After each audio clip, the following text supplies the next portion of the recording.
Buenos días a todos. Hoy les invito a conocer la rama de numerología que se llama taronumerología. Es mi rama de numerología favorita, porque es que a través de combinación de tarot y numerología uno puede llegar a conocer más a fondo cualquier personalidad. Realmente nosotros en mis webinars gratuitos ya hemos tocado ese tema y ya hemos hablado que pues uno puede analizar el día de nacimiento de 1 a 22 con ayuda de tarot, porque los arcanos mayores de tarot son 22 cartas. Y también el mes de nacimiento, y en mi video gratuito allí también lo menciono, el mes de nacimiento de 1 a 12 también se podría perfectamente analizar con ayuda de tarot. De por sí, para usar el principio de taronumerología, o sea, de tarot en numerología, convirtiéndolo en taronumerología, siempre usamos el principio de sacar 22 de cualquier número. Y en varias oportunidades, en los webinars gratuitos, yo muestro ese principio, cómo usarlo. Entonces los invito a ver otros webinars gratuitos para ver más a fondo y hoy vamos a concentrarnos más en taronumerología. ¿Por qué digo que es mi favorita? Porque es que allí ya símbolos se convierten en, o sea, pues símbolos gráficos, o sea, no solamente son fórmulas, no solamente son cifras, sino los símbolos gráficos nos ayudan mucho. Y realmente por eso se usó muchísimo en la Edad Media y en la Edad del Renacimiento, porque la gente pobre y de estratos medios muchas veces no sabían leer o escribir. Entonces, así mismo Tarot les llegaba a través de las imágenes, a través de símbolos que representaban. Diferentes tipos de tarot, así mismo como las ramas de numerología, abordan ciertos temas de diferentes lados, o sea, con diferentes enfoques. Entonces, digamos, los tarots más antiguos han sido egipcios y de parte europea han sido de Florencia. Y entonces esos parecían a los dibujos de frescas. Y el problema es que los dibujaban muchas veces se quedaban en la clandestinidad porque la iglesia prohibía el tarot.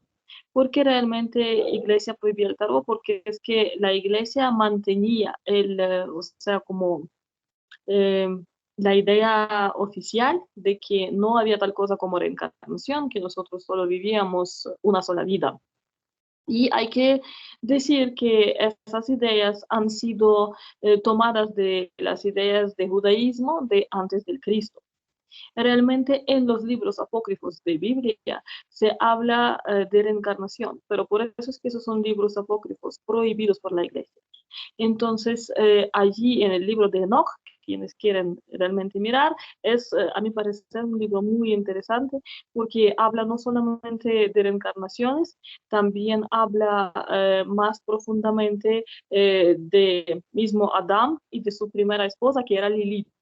Y precisamente estamos hablando de la luna negra Lilith en astrología. Quien conoce pueden también ver, pero la historia es muy interesante. Realmente la vida que Adán tuvo antes de Eva, o sea, porque Dios decidió hacerle una mujer a Adán de su costilla. Y quién fue su primera esposa, esa fue Lilith, y esa se convirtió en esa criatura que los hizo cometer el pecado y comer la manzana. Ese se escribe en el libro de apócrifos de Enoch. Les invito a buscar y leer. Si les interesa, es algo muy, digamos, novedoso para ver. Asimismo, Tarot en sí contiene muchos secretos. Entonces, como la iglesia perseguía el Tarot y las personas que lo dibujaban, que lo divulgaban, que lo trabajaban, que lo usaban para leerlo. O sea, no vamos a decir métodos de adivinanza porque uno no adivina con el Tarot. Yo misma, como lo sé leer, entonces les estoy comentando que uno recibe la información a través de Tarot de las crónicas de Akashi. Pero en la idea de numerología nosotros lo vamos a usar más para escribir los arquetipos y psicotipos. ¿sí? Entonces, hoy el ejemplo les voy a dar con Tarot de Marsella. En mis webinars gratuitos les muestro los días y meses de nacimiento mostrándoles Tarot de Marsella. Hay diferentes tipos de Tarot y ahí se ven las imágenes un poco diferentes. Sin embargo, Tarot de Marsella es uno de los más conocidos, de los más antiguos y de los más básicos tarots europeos. Entonces, vamos a hablar hoy de los tres arcanos mayores, primeros tres arcanos mayores. Tenemos 22 arcanos mayores y 56 menores, que nos dan 78 arcanos en total. Hay que decir que las cartas con cuales uno juega los juegos de azar también están hechos a base del tarot.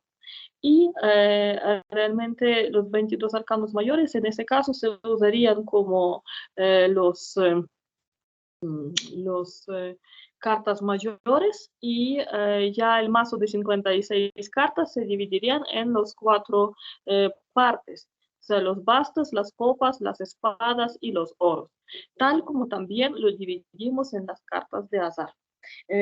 Claro está que en las cartas de azar tenemos solo 52 cartas. En tarot vamos en 56 cartas menores y 22 arcanos mayores. Tres arcanos mayores que hoy vamos a analizar como arquetipos, psicotipos y también la proveniencia de ellos. Eso es el arcano El Loco, que es el número 0. Lo voy a mostrar más cerca. Espero que se puede ver y apreciar dicha carta. Este es el Loco. Segundo, carta y arcano mayor que hoy vamos a analizar, este es el mago. Aquí está el mago. Y tercera es la papesa. Aquí está la papesa. Voy a contar la historia que creó realmente ese arquetipo y esa carta, de dónde provino, y pues otras cosas que lo conectan con numerología ya más a fondo. También les quisiera comentar que precisamente el curso de arquetipos de tarot y simbolismo europeo en tarot, ese es el que yo les ofrezco, y por eso tenemos este webinar gratuito invitándolos a él. También para los que después desearían hacerlo, podrían hacer el grupito para tener mi curso de tarot, ya como la lectura del tarot. No estoy insistiendo, yo la verdad estoy ofreciendo numerología, pero si a alguien le interesa, también se podría hacer. Se puede hacer como en grabado, como también yo para este curso esperaría un grupo que se uniera, porque realmente ya la lectura del tarot es una cosa mucho más personal.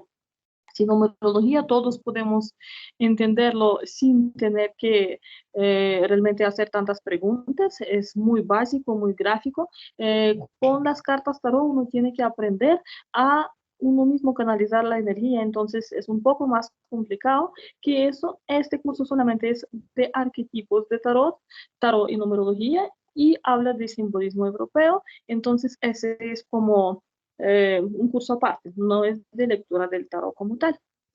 Bueno, hablando entonces de los 22 arcanos mayores de tarot, vamos a decir eso que yo ya le dije, que el arcano 0, aquí dice que es arcano 0, aquí no dice el número, dice el loco.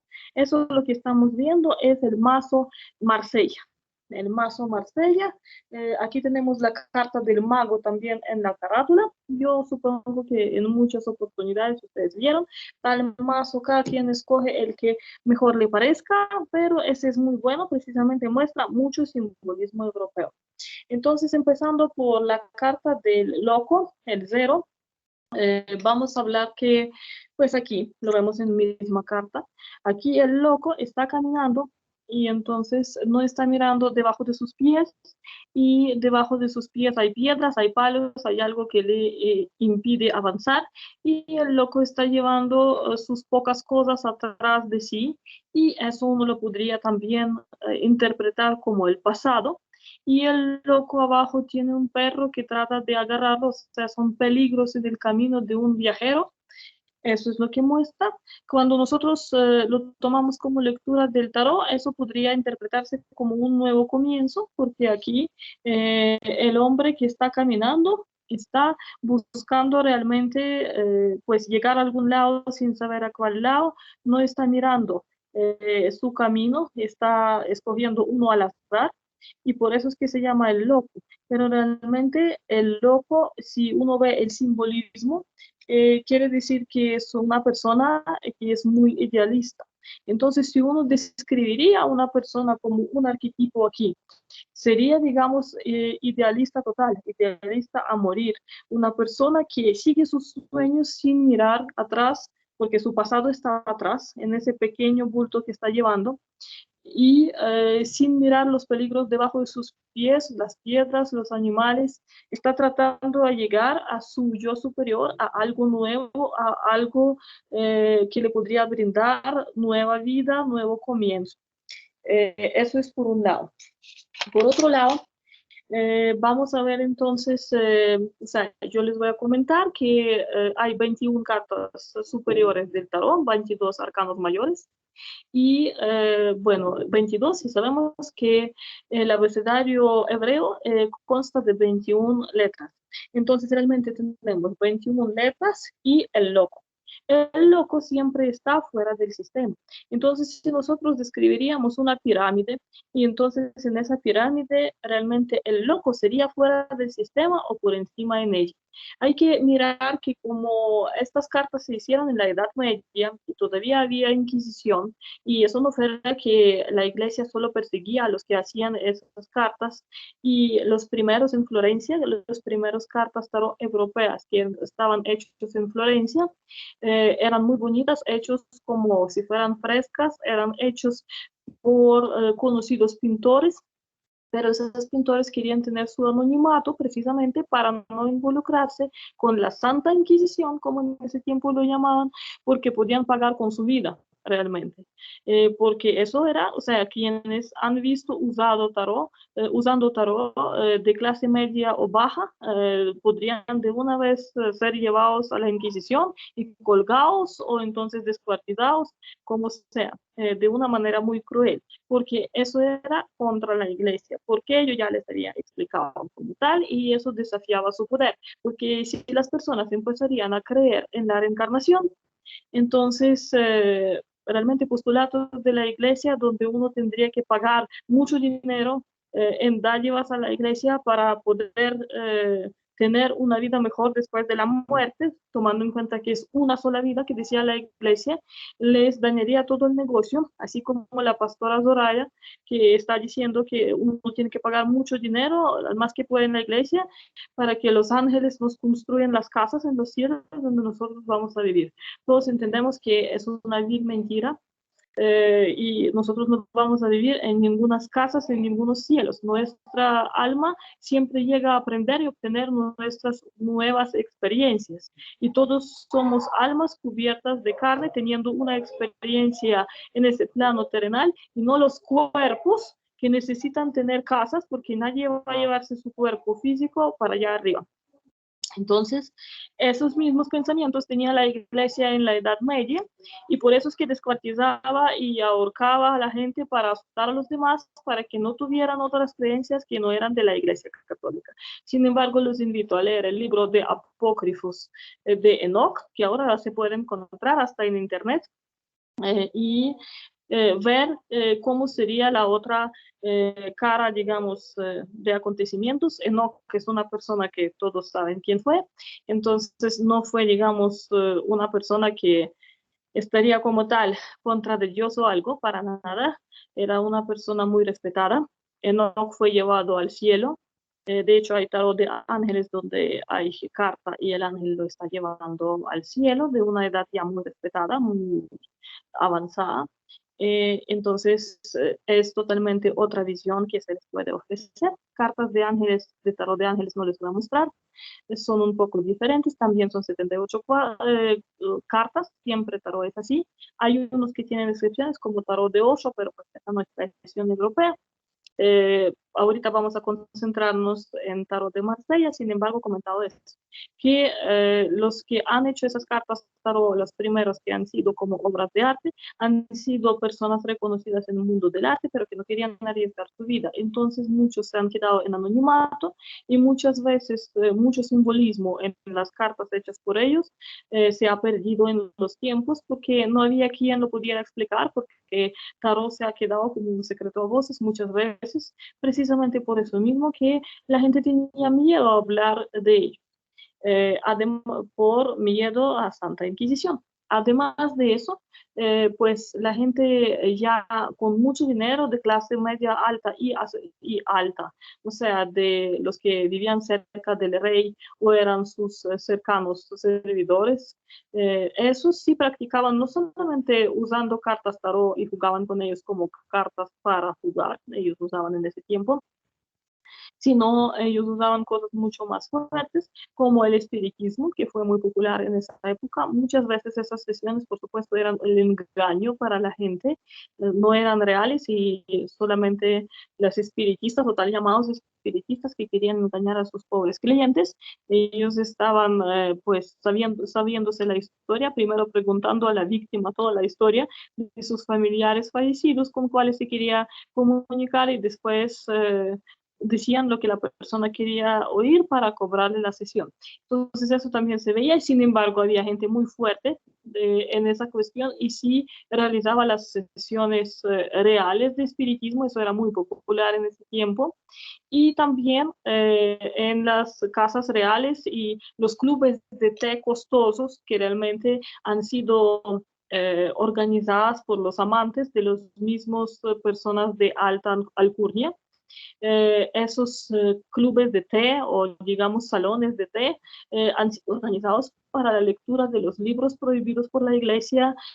Precisamente han sido lugares donde han empezado muchos escritores, sí, eh, más que todo de la edad del Renacimiento. Estamos hablando primero la Edad Media, que esa fue la edad oscura, y allí estamos hablando siglos 11, 13, donde la iglesia estaba fuertemente presionando a la gente.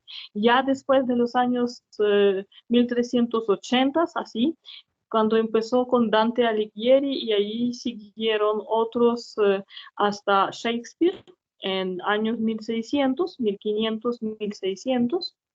Entonces, esa ya fue la edad del Renacimiento y en el Renacimiento florecieron muchos pintores y escritores que usaban arquetipos y psicotipos de tarot en sus obras de arte, en sus obras literarias, etc.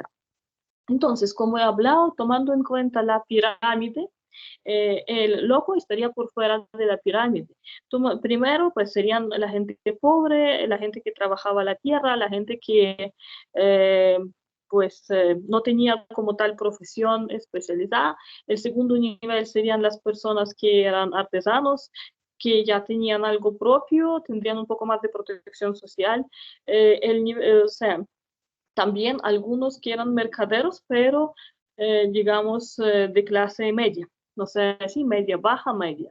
Después clase media alta, que ya eran los ricos mercaderes.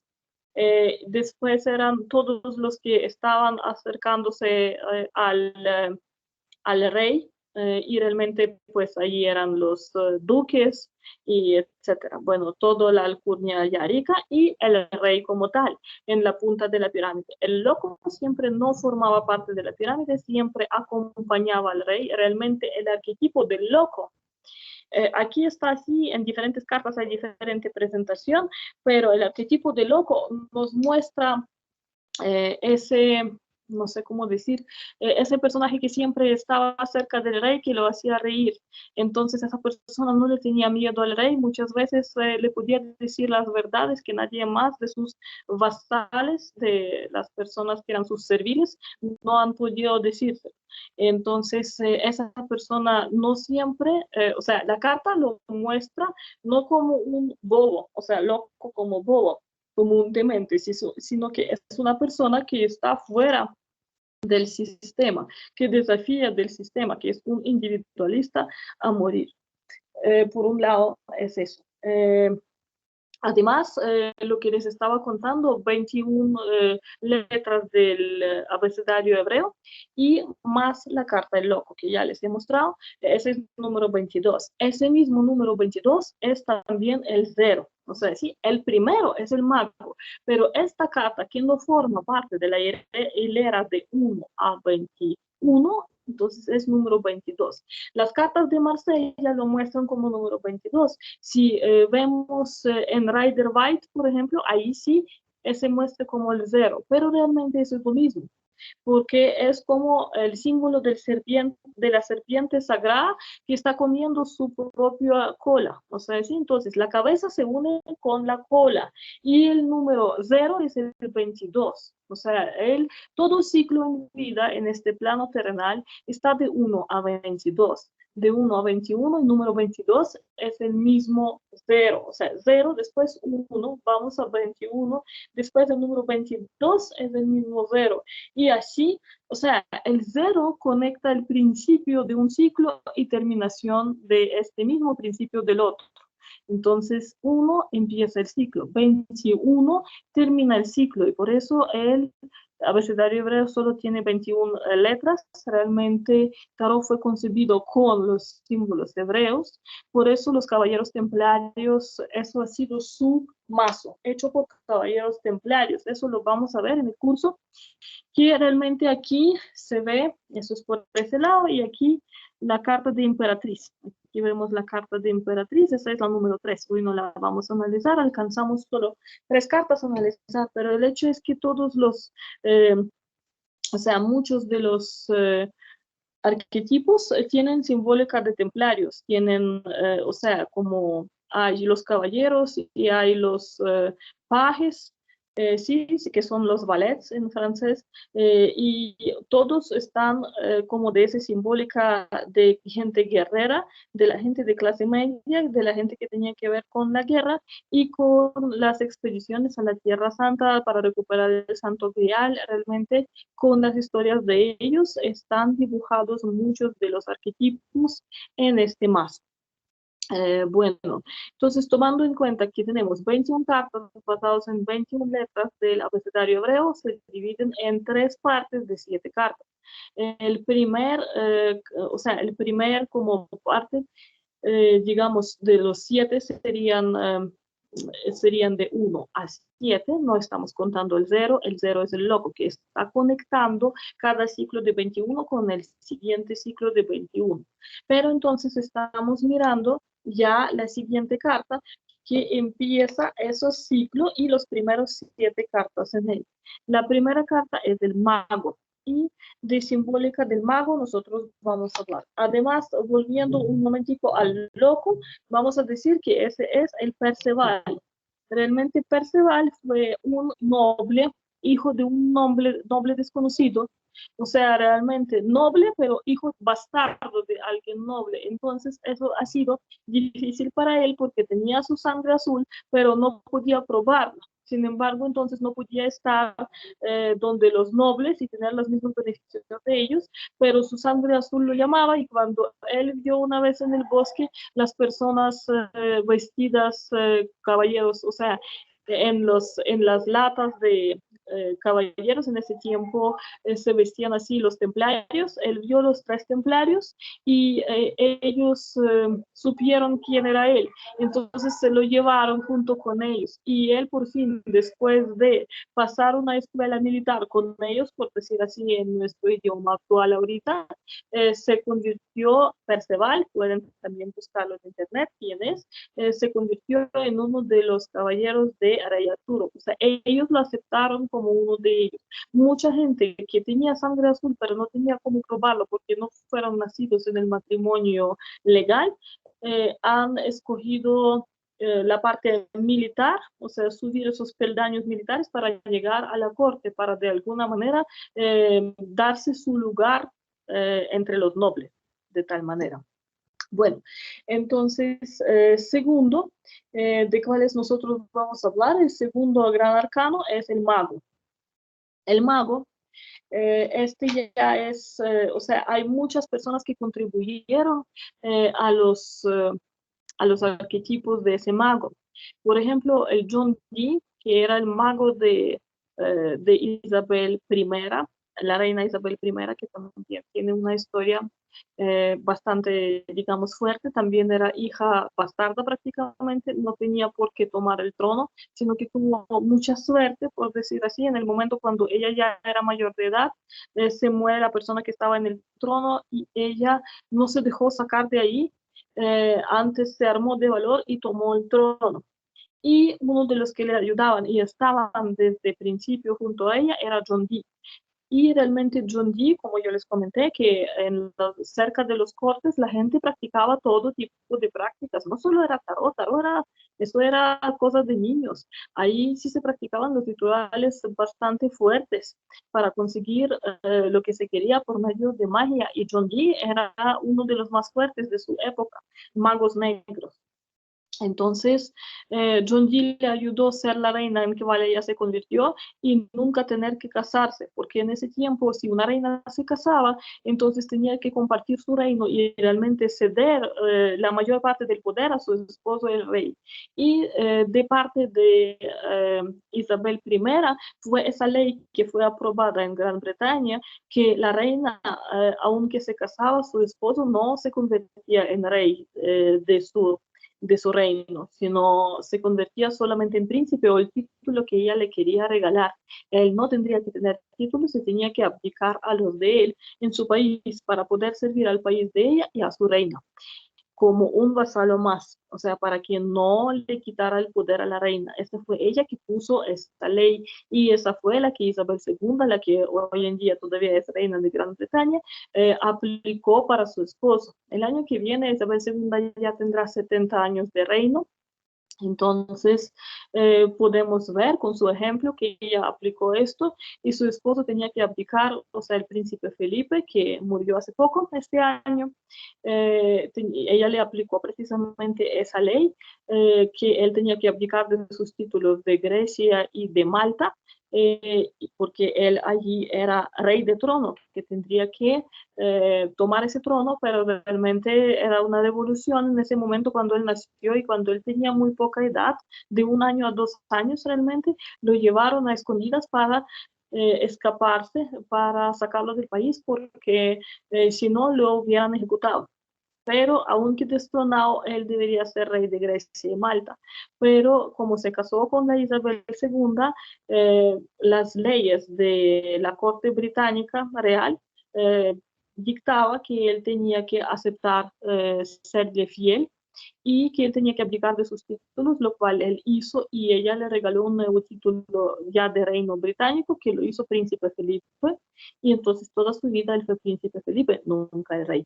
Entonces de ahí viene esa tradición y los magos eran muy fuertes en ese tiempo, los magos ayudaban a reinar, eso mismo nosotros podemos ver con el Nostradamus, no solo es Gran Bretaña, también Italia era muy fuerte, Francia era muy fuerte, es más, los 4 papas practicaban, o sea, los 4 de los papas de Roma, los primeros, practicaban magia negra tal cual, teniendo altares y haciendo de todo, realmente tiempo completo. Y por eso es que eso también se menciona mucho en o sea, los textos escritos nombrando y muchas veces los textos han sido cambiados para esconder, digamos, las cosas.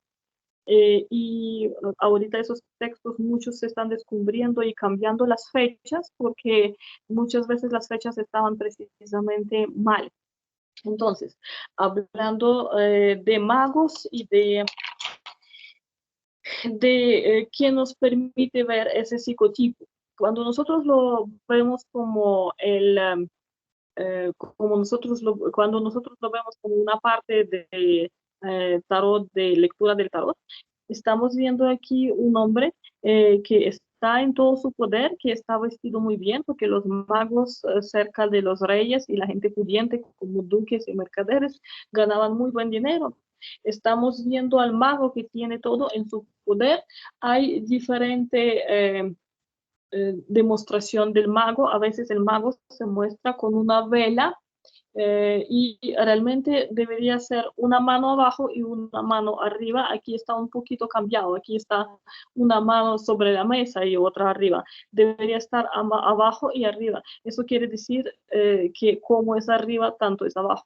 Y en su mesa, como él es el hombre hábil y todo lo puede, están sus instrumentos, que es una copa, un oro, un basto y una espada.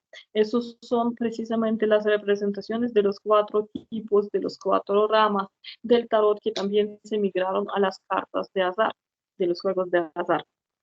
También hablando del mago, vamos a hablar de si uno lo lee como adivinanza, que uno tiene el poder, que uno es el capaz, que uno mismo puede hacerlo, o sea, algo de manera unipersonal, algo como un líder. Y por eso siempre en numerología yo he mencionado que la gente nacida en primero, en 10, en 19 y en 28, todo lo que nos da uno en total. 1, 10 porque es 1 más 0 da 1. 19 porque es 1 más 9 nos da 10 y nos da 1. Y 28, 2 más 8 nos da 10 y nos da 1.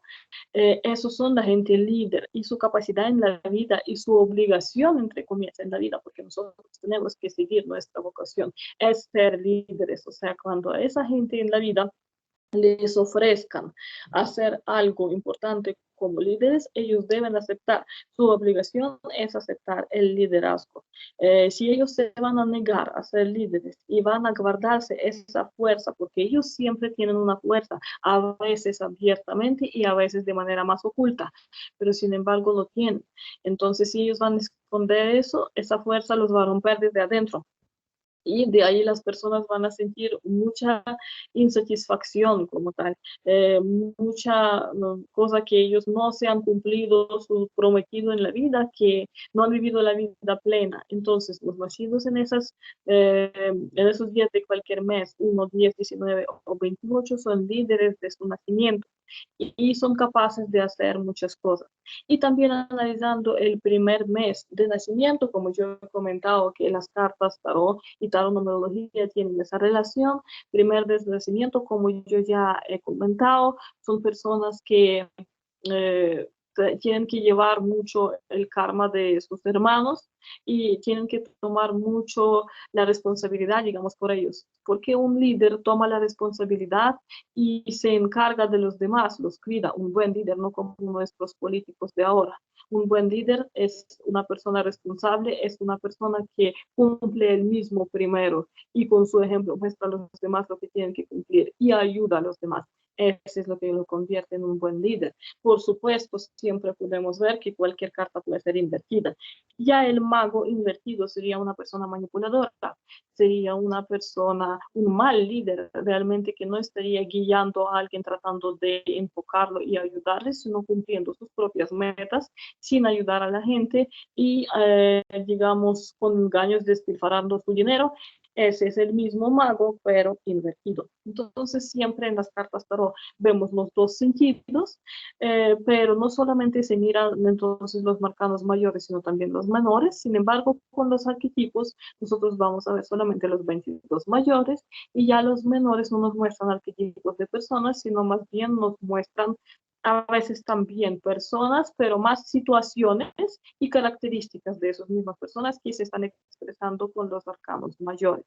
Realmente, por hablar en general, como yo he dicho, 3 de 7, o sea, 3 grupos de 7 de arcanos mayores, eso es como una historia completa de desarrollo de cualquier personalidad o de cualquier situación hasta desarrollo del mundo, se podría hablar con las cartas tarot, realmente cómo se ha desarrollado y les podría mostrar como ese proceso. A ver, les voy a mostrar, aquí voy a encontrar otros arcanos mayores y rápidamente voy a mostrar este ejemplo y ya ustedes verán, hasta aquí los muestro, 8, 9, 7, 6, 9. Entonces los organizo, de una vez aprovecho para mostrarles varios arcanos y de ahí miramos. Entonces, si uno miraría cómo se desarrolla, o sea, iba a desarrollarse nuestro universo y nuestra tierra, empezamos por el mago. O sea, si el mago es como nuestro Dios que creó nuestra tierra, puede ser así o quien sea, que sea el poder superior que creó, ese es el mago. Después hubo la energía femenina que también contribuyó. O sea, sí, pues si quieren se puede ver, o sea, porque es que hubo diferentes tipos de vida y realmente sabemos que había matriarcatos. Entonces, las primeras organizaciones que, o sea, de vida humana hace millones de años tenían matriarcato. Entonces, aquí está la matriarca. Eso es como la segundo tipo de organización de vida. La tercera, eso también era, por decir así, o sea, los tipos de vivienda, entonces no vivienda, sino el estilo social de vida, emperatriz. Eso ya era cuando empezó que unos eran ricos y otros eran pobres, ya no era igualdad. Emperatriz y emperador. Aquí vemos, eso es 3 y 4 arcanos mayores. Después vamos a ver el Papa. El Papa, eso cuando ya empezó el Imperio Romano y allí había el Santo Papa, el Vaticano. Aquí vemos el Papa, que era siguiente fuerza que movía la civilización de ese tiempo. Por lo menos la civilización europea, estamos hablando de simbolismo europeo. Después estamos viendo realmente eso, los enamorados. Los enamorados quiere decir la pluralidad de poderes. Realmente muchas veces Vaticano ha tenido diferencias y ha pasado entonces pluralidad de poderes, que quiere decir que después el Imperio Romano se rompió y ya hubo muchos pequeños principados en cual se dividió, y Vaticano de todos modos perseveró y estuvo, pero ya no estuvo tan fuerte y su poder disminuyó. Después podemos ver el carro. El carro son los viajes a la Tierra Santa, al Jerusalén, por el Santo Graal, como hemos dicho. Mucho de esa simbólica tiene que ver con los caballeros templarios. Luego podemos ver la justicia. La justicia, esa es, o sea, aquí podemos decir que esa es como la terminación de cierta era y de cierta civilización. Y al final todos serán juzgados y todo será como puesto en su orden, por decir así.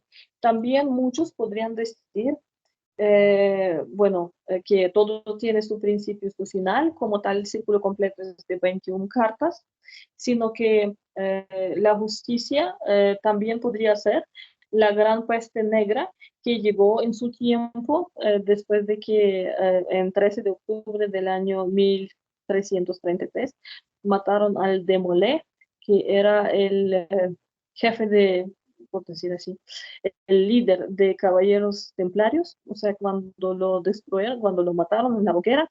Además, él, digamos, maldijo a los ludovicos. Entonces, esos burbones realmente empezaron a extinguirse desde ahí, porque él dijo que habrá solamente 13 generaciones, y la verdad, la generación 13 fue al que decapitaron al último.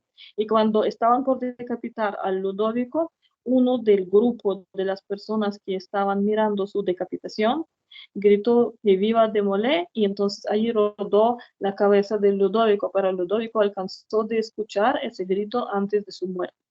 Entonces, la causa de caballeros templarios perduró en el tiempo porque ellos amasaron una gran fortuna y realmente eran personas muy sabias y hábiles.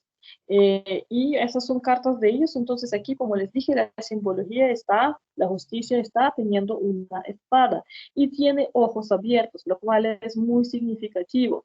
La justicia debe tener ojos abiertos, no ojos cerrados. Eso que ahorita dibujan la justicia con ojos cerrados es una burla en sí de la justicia, porque la justicia tiene que poder analizar todos los hechos de todos los lados y no estar ciega, porque la justicia ciega no puede ser justa, realmente le faltan muchos hechos y eh, esos hechos los necesita para tomar decisión. Bueno, eso es como para mostrarle algunos arcanos y para hablar en general. Les voy a seguir entonces un poco con, a ver, con el arcano de mago ya hemos hablado, hablaremos del tercer arcano, como lo prometí, del arcano de papesta. Entonces, como tal, papesta como la mujer no han existido, pero hubo una historia muy oscura y muy conocida en el Vaticano, y esa historia después muchas veces lo escribieron, o sea, como parte de sus obras literarias, y las frescas le han dibujado y todo. Esa es la historia de Ioanna, Ioanna que se volvió el Papa. Realmente ella era una mujer que quería tener mucho conocimiento, entonces en ese tiempo no se permitían, estamos hablando de los años 80, 855, 858 después de Cristo. En ese tiempo a las mujeres, eso cuando ella se convirtió en papa, tenía esos 3 años de reinado. Eh, Realmente en ese tiempo a las mujeres no les dejaban estudiar, entonces hay dos tipos de historia que dice que o ella huyó de casa para poder estudiar y por eso se convirtió, vistiéndose pues en un hombre, se convirtió en un estudiante vestida de un hombre y toda la vida después mantuvo esa imagen de hombre y era un estudiante excepcional pues otros dicen que ella huyó de su casa, unos dicen que por sí sola y otras cosas escritas, o sea, sí, que ahorita se encuentran. Además, el Vaticano dejó abrir muchos archivos que allí hay muchos, digamos, historias contados en pergaminos y están guardados allí y la sociedad por ahora está peleando para que el Vaticano permita eso. Entonces, Ioanna, o en ese tiempo ella se llamaba Agnesta, ella se voló de su casa o ella misma se escapó para poder estudiar o con su amante, vamos a decirlo así, un amigo que la acompañó y que también era estudiante. Entonces él fue el que la motivó y dijo que estudiaba con él, ella lo acompañó a estudiar y fue ella estudiante más brillante de su universidad. Estudió en Inglaterra. Y por eso después, cuando se volvió papa, tomó, o sea, se llamaba Ioan de Inglaterra. Ioan, por supuesto, porque era un nombre de hombre que le tocó aceptar. Entonces, después de que primero estudió en Inglaterra y después estudió en Afinas y hasta llegó hasta Afón. Una mujer nunca jamás podría llegar a la Afón, solamente vestida de ropa de un monaguillo. Y siempre gustaba usarse esa ropa, era una mujer muy humilde. Por eso, pues aquí eso no se ve, esa es la papa esta. Es una mujer muy sabia, muy excepcional, de muy buenos modales, muy educada y muy conocedora de muchas cosas.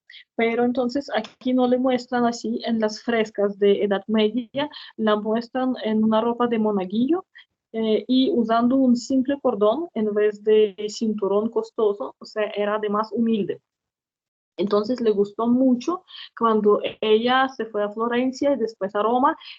Allí obtuvo entonces sí, después de la muerte de su amante, ella decidió seguir su vida de hombre así. Entonces cuando se fue a Florencia y después a Roma, allí obtuvo el puesto de profesor para los monaguillos sí, en seminario. Y de ahí fue escalando rápidamente los lugares, porque es que ella tenía, a ver, nació como o sea, perdón, en años 830, entonces en años 855 y 58, que era aceptado como papa, Ioan VIII, eso fue. Entonces era todavía una mujer muy joven. Entonces, pues le dieron ese puesto porque ella fue escalando, primero le dieron el sano eh, de, eh, o sea, de monaguillo, de profesor de monaguillo pasó a ser sacerdote, de sacerdote pasó a ser eh, cardenal. Y del cardenal el cónclave la escogió por votación justa porque fue la mejor y realmente la gente votó por ella, aunque ella tuvo dos enemigos fuertes que en ese tiempo estaban peleando por ser papa. Y esa gente no tenía nada santo en ellos, o sea, realmente no eran buenas personas, estaban peleando por el poder. Después de eso, la historia no sabe cómo pasó lo siguiente. Ioanna o Ioan octavo, como se dice, o Agnesa, como le vamos a llamar, se embarazó, quedó embarazada. Realmente ella, o sea, las cosas que mintieron sobre ella, que ella buscó un amante y así, no, y es así. Se cree, historiadores lo creen, que sucumbió ante el chantaje de uno de los cardenales, que no se sabe quién fue, el nombre de él no se sabe. Realmente alguien de pronto la vio que era una mujer y la chantajeó para no decir la verdad en cambio de tener sexo. Entonces, la pobre mujer pues tenía que aceptar esas condiciones impuestas en ella y quedó embarazada y tuvo su hijo hombre, a tiempo y precisamente tuvo la mala suerte de tenerlo en el momento, o sea, empezó los dolores de parto, empezaron y el parto en sí, en el momento cuando ella estaba frente a mucha gente, en una de las fechas cuando tenía que pronunciar, digamos, los discursos frente de la gente como el Papa. Y entonces fue matada realmente, descuartizada, despedazada por esas personas. Esa es la historia. El hecho es que ella no fue ni una mala mujer, ni una mujer que buscaba el pecado, ni una mujer que hizo nada malo realmente, sí, infringió todas las leyes del Vaticano que podrían ser y ese delito estaría castigado de muerte de todos modos, pero realmente pues seguro sucumbió ante el chantaje de alguien y no podía ya hacer nada más porque tenía esos dos enemigos de ella. eh, durante su papado que estarían espiando y así descubrieron su secreto. Además, eso marcó al Vaticano muy fuertemente y esa es totalmente la verdad que hasta hoy en día hay un ritual aceptado que ahora un papa de Roma que va a estar, o sea, que ya votaron por él, pero antes entonces que el humo blanco sale de la chimenea eh, para anunciar que el papa está escogido. Ahorita hay un ritual y precisamente se debe a Johanna o Johan VIII, es que hay una silla y la silla tiene apertura abajo y el Papa debe demostrar su hombría, debe sentarse en esa silla y debe demostrar, digamos, sus órganos, sus genitales, los tiene que demostrar y una persona de total confianza, o sea, un notario, que es notario de Vaticano oficial, debe certificar que de verdad esa persona es un hombre, que tiene su hombría puesta. Entonces, él avisa a todos los cardenales que están en el círculo reunidos y cuando él confirma que realmente es un hombre y tiene sus órganos puestos, entonces allí es cuando todos los cardenales contestan gloria a Dios y se sale el humo blanco por la chimenea, aceptando entonces y afirmando que el Papa ha sido escogido. Entonces, Agnesa o Jan VIII marcó el Vaticano para siempre. Esta es ella y esta es su, digamos, su arquetipo.